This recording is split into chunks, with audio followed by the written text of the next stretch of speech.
রাত 11:30টার মতো হবে। সে আমার দিকে মুখ করে শুয়ে চোখ বুজে থাকলো। আমি তার বুকের উপর থেকে শাড়ি, ব্লাউজ, ব্রার হুক খুলে নিজেকে ব্যস্ত রাখলাম। এভাবে যে কতক্ষণ কেটে গেল তা বলতে পারবো না। ঠিক তখনই বিপত্তিটা ঘটল। আমাদের জীবন কথা। নদী ও নারী, 2000 সাল। ডিগ্রি পরীক্ষার রেজাল্টের জন্য দাদিকে নিয়ে ঢাকার উদ্দেশ্যে রওনা হলাম। তখন বরিশালের এসব প্রত্যন্ত অঞ্চলে লঞ্চ ছিল একটি। বর্ষাকাল, নদীর পানি উত্তাল, তবুও যেতে হবে। আসরের সময় ঢাকাগামী এমবি নাসরিন নামের লঞ্চটি স্টেশনে পৌঁছালে লঞ্চে উঠলাম। কিন্তু লঞ্চে উঠতেই চোখ চরক গাছ, একটুও বসার জায়গা নেই। এত বর্ষার মধ্যে কেন যে এত লোক ঢাকা যায় ভেবে পেলাম না।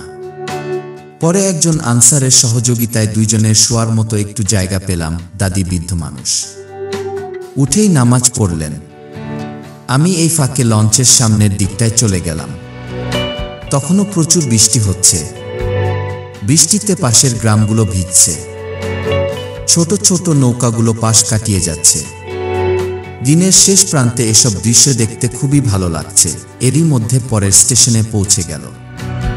নদীর ভাঙন মুখে কয়েকটি মাত্র দোকান, টিন ও খড়ের চালে বৃষ্টি থেকে ঠাই গুজে আছে ঢাকার যাত্রীরা। লঞ্চ ভিড়তেই প্রায় শখানেক লোক উঠতে শুরু করলো বৃষ্টিতে ভিজেই। হঠাৎ আমার চোখ চলে গেল স্টেশন থেকে একটু দূরে দাঁড়ানো মধ্যবয়সী একজন লোক ও তার সঙ্গে নীল শাড়ি পরা মেয়েটির উপর। ভেজা শাড়িতে তার শরীরের কিছু অংশ দেখা যাচ্ছিল। মনে মনে বললাম, ইস, শাড়িটা যদি সেই আমলের মসলিন হতো।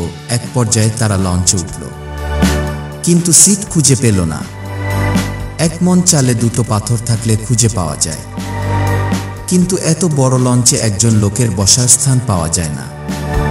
মধ্যবয়সী লোকটি খুঁজতে খুঁজতে কোথাও না পেয়ে আমার কাছে এসে বলল, বাবা, সমস্ত লঞ্চ তন্ন তন্ন করে খুঁজলাম, কোথাও একটু জায়গা পেলাম না। তুমি যদি দয়া করে একটু। ভাবলাম, মেঘ না চাইতেই জল। যাক, গল্প করেই সময়টা কাটানো যাবে। আমার পাশ থেকে বড় ব্যাগটি মাথার কাছে রেখে তাদের বেডশিট পেতে বসতে দিলাম। লোকটি রাজ্য জয়ের মতো তৃপ্তির হাসি দিয়ে বলল, মাসুমা বসো। ঢাকার কোথায় থাকো তুমি? আমি বললাম, মহাখালী। কোথা থেকে উঠেছ? আমি বললাম, শিয়াল ঘূর্ণি। তারপর তিনি সব বলতে লাগলেন। ঢাকার টঙ্গীতে সাবান ফ্যাক্টরিতে চাকরি করেন।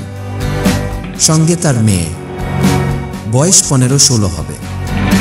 বছর খানেক হলো বিয়ে দিয়েছেন। স্বামী জাতীয় ইউনিভার্সিটিতে চাকরি করে, সেখানে বাসা নিয়েছে, তাই মেয়েকে নিয়ে যাচ্ছেন সেখানে।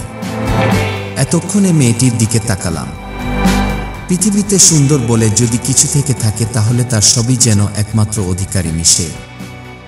আপনারা শুনছেন আমাদের জীবন কথা চ্যানেলে জীবন থেকে নেওয়া গল্প। আপনারাও আপনাদের জীবনে ঘটে যাওয়া কোনো ঘটনা আমাদের কাছে পাঠাতে পারেন। আমাদের কাছে লেখা পাঠানোর ঠিকানা THE.1111@gmail.com। নীল শাড়িতে তাকে এত সুন্দর লাগছে কেন তা বলতে পারবো না। তার পিতার কথায় বাস্তবে ফিরে এলাম। মাসুমা, তুই বসো, আমি একটু পান বিড়ি খেয়ে আসি। এক পর্যায়ে মেয়েটিকে বললাম, তোমার নামটা যেন কি? সে বলল, মাসুমা। আমি বললাম, বাড়ি কোনো গ্রামে? সে বলল, জিরাইল। তার সঙ্গে কথা বলতে দেখে পাশের লোকগুলো কেমন যেন আর চোখে তাকাচ্ছিল। একটু দ্বিধাগ্রস্ত হলেও চিন্তিত হইনি। সে আমাকে প্রশ্ন করল, ঢাকায় কি করেন? আমি বললাম, লেখাপড়া। কোনো ক্লাসে পড়েন? একটু লজ্জা পেলাম, তবু ভাবলাম গ্রামের সহজ সরল মেয়ে, তাই উত্তর দিলাম, বিয়ে পরীক্ষা দিয়েছি। এরই মধ্যে লঞ্চ আরো দ্রুত চলতে লাগলো। চারদিক অন্ধকার, লঞ্চের ভেতরে লাইটগুলো জ্বলে উঠল। বৃষ্টি তখন কিছুটা থেমেছে। লঞ্চের সামনের দিকের রঙিন টিভিটায় বাংলা ছবি চলছে। লঞ্চের শব্দে টিভির শব্দ শোনা না গেলেও ছবি দেখা যাচ্ছিল। সবার দৃষ্টি টিভির ওপর স্থির। মেয়েটির সঙ্গে আমার দুই একটি কথা বিনিময় হয়। আমি জায়াদিনের রিস্টওয়াচ সংখ্যাটি বের করলাম। জায়গা এতই কম যে তার আর আমার মাঝে 3 ইঞ্চি গ্যাপ রাখা কষ্টকর। তার শরীরের গন্ধ আমার নাকে এসে লাগছে, তাই সে গুটিসুটি মেরে বসে আছে। বললাম, তুমি ঠিক হয়ে বসো। সে বলল, সমস্যা নেই। আমি বললাম, তোমার স্বামী কি করে? সে বলল, জাতীয় ইউনিভার্সিটিতে চাকরি করেন। আমি বললাম, তুমি কতদূর লেখাপড়া করেছ? সে বলল, ক্লাস 8-এ থাকতে বিয়ে হয়। এখন 9-এ থাকতাম। আমি বললাম, তুমি এত সকালে বিয়ে করলে কেন? অবাঞ্ছিত প্রশ্নে তার মুখ লজ্জায় লাল হয়ে গেল। সে হাসি দিয়ে টিভির দিকে তাকিয়ে রইল। তার আব্বা এলেন। হালকা কথাবার্তা বলার পর শুয়ে পড়লেন এবং কিছুক্ষণ পর নাক ডেকে ঘুমোতে লাগলেন। বাংলা ছবি চলছে।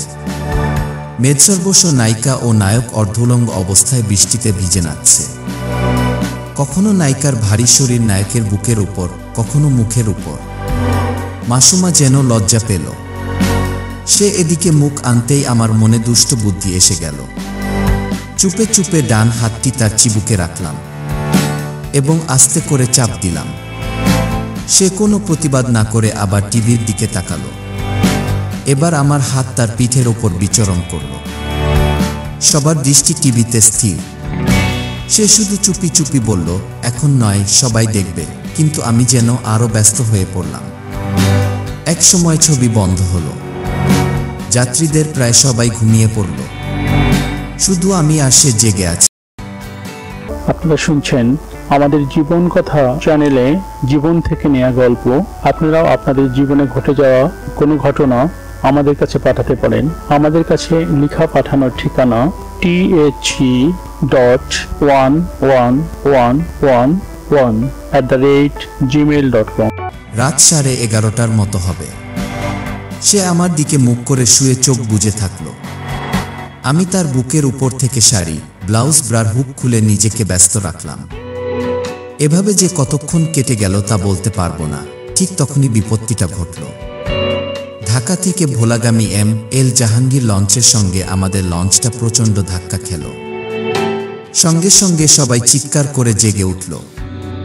লঞ্চের নিচ তলার এক ধার ভেঙে গেছে, তাই লঞ্চ অনেকটা কাত হয়ে গেছে।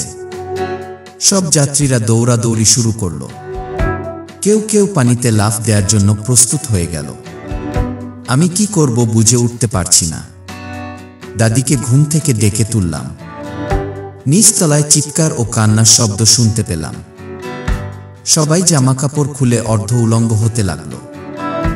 বড় নদী, সাঁতার কাটতে হবে।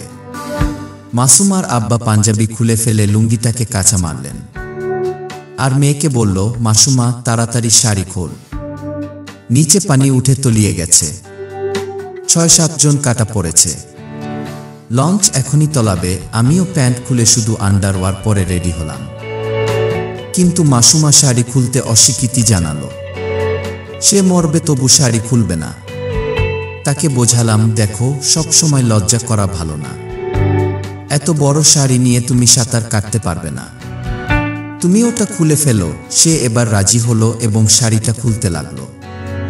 আমি সম্মোহিতের মতো দেখতে লাগলাম। নীল শাড়িটা আস্তে আস্তে পায়ের কাছে পড়তে লাগলো। সবাই যখন বয়া নিয়ে বাঁচার জন্য প্রাণপণ লড়াই করছে, তখন আমি এক দৃষ্টিতে পেটিকোট ও ব্লাউজ পরা মাসুমাকে দেখতে ব্যস্ত। এদিকে দাদি তো কাঁদতে কাঁদতে অস্থির। হে আল্লাহ, তুমি আমার জীবন নিয়ে আমার নাতিকে বাঁচাও। লা ইলাহা ইল্লা আনতা সুবহানাকা ইন্নী কুনতু মিনাজ জালিমিন। কিছুক্ষণ পর লঞ্চ একটি চরে পৌঁছালো। আমরা সবাই ওখানে নামলাম। কিন্তু মাসুমার সঙ্গে আমার আর দেখা হয়নি, কারণ কয়েকটি লঞ্চ ওই চরে ভিড়েছিল। তার কোনোটিতে যে তারা উঠেছিল জানতে পারিনি। সায়েম সুমন, বিমানবন্দর, চট্টগ্রাম থেকে। গল্পটি কেমন লাগলো কমেন্ট করে আপনার মতামত জানান। আমাদের জীবন কথা চ্যানেলটি সাবস্ক্রাইব করুন। বন্ধুদের সাথে ভিডিওটি শেয়ার করুন।